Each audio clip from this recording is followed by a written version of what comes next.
আর শরীরটাকে যদি আপনি একটু করে চাঙ্গা করতে চান, তাহলে আমি সাজেস্ট করব আপনি এই চাটি খাবেন। এই চাটি খাওয়ার জন্য আপনাকে চলে আসতে হবে সুগন্ধা পয়েন্টে। সুগন্ধা পয়েন্টের পূর্ব পাশে স্টার কাবাব।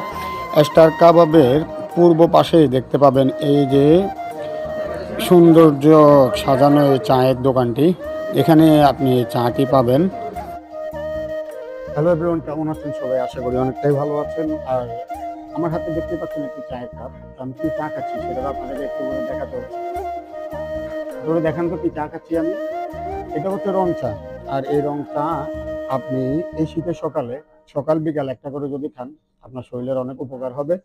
আর এই চাটিতে হচ্ছে আছে একটু দেখেন, যে লং এবং কি পুদিনা, তারপরে হচ্ছে লেবু, এলাচ, দারচিনি। এই চাটি আপনি কোথায় পাবেন? আমি চলে আসছি আজকে কক্সবাজারে। কক্সবাজারের সুগন্ধা স্টার কাবাবের পূর্ব প্রান্তে একটি ছোট দোকানে এই চাটি পাওয়া যায়। আপনি কক্সবাজার আসলে অবশ্যই এখান থেকে চাটি খাবেন। আর এর মূল্য কিন্তু অনেক বেশি না, শুধুমাত্র 10 টাকা। আপনি 10 টাকা দিয়ে একটা সিগারেট না কিনে খেয়ে এই চাটি খাবেন, আপনার শরীরটা অনেক সতেজ থাকবে, অনেক চাঙ্গা থাকবে। ধন্যবাদ।